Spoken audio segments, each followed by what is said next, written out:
April 14న ఘనంగా నిర్వహించేందుకు party శ్రేణులు ఒక్కటిగా పనిచేయాలని రాష్ట్ర general secretary, parliament chief zone incharge Prabhukumar తెలిపారు. బహుజన సమాజ్ పార్టీ ఆలోచనలు గ్రామ స్థాయికి తీసుకువెళ్లి పార్టీ బలోపేతానికి అందరూ కృషి చేయాలని సూచించారు.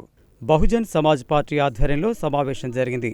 ఈ కార్యక్రమానికి విశిష్ట అతిథులుగా రాష్ట్ర general secretary, parliament chief zone incharge Prabhukumar విచ్చేసి మాట్లాడుతూ ఏప్రిల్ 14ను ఘనంగా నిర్వహించేందుకు పార్టీ శ్రేణులు ఒక్కడిగా పనిచేయాలని పిలుపునిచ్చారు. బహుజన సమాజ్ పార్టీ ఆలోచనలు గ్రామ స్థాయికి తీసుకువెళ్లి పార్టీ బలోపేతానికి అందరూ కృషి చేయాలని సూచించారు. ఈ కార్యక్రమంలో రాష్ట్ర జనరల్ సెక్రటరీ, ఉమ్మడి జిల్లా incharge Srikanth Manchala, Nalgonda parliament incharge Vantapaka Yadagiri, Bhuvanagiri parliament incharge Kattula Kanshiram, బొడ్డు కిరణ్, నల్గొండ జిల్లా అధ్యక్షులు రావులపాటి రవిశంకర్, జిల్లా వైస్ ప్రెసిడెంట్ శివ, జిల్లా నాయకులు, నియోజకవర్గ ఇన్ఛార్జీలు, నియోజకవర్గ అధ్యక్షులు, సెక్టార్ నాయకులు, సీనియర్ నాయకులు, బూత్ స్థాయి నాయకులు పెద్ద ఎత్తున పాల్గొన్నారు.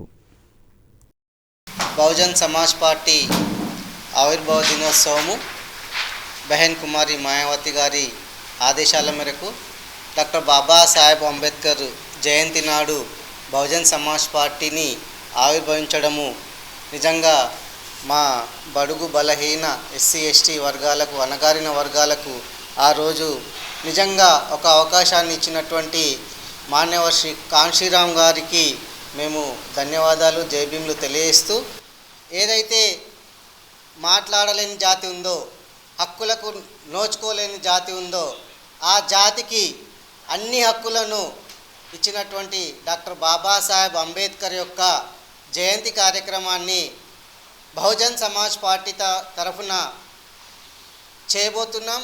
ఇట్టి కార్యక్రమానికి బహుజన్ సమాజ్ పార్టీ మెంబర్స్ అందరూ, కార్యకర్తలందరూ వారి కుటుంబ సభ్యులతో ఆ యొక్క వేడుకలను ఏదైతే మనం అమ్మవారి జాతరలకు ఎట్లయితే పోతామో అట్లా కుటుంబ సమేతంగా వచ్చి విజయవంతం చేయవలసిందిగా ఈ రాష్ట్ర కమిటీ తరపున కోరుకుంటున్నాను.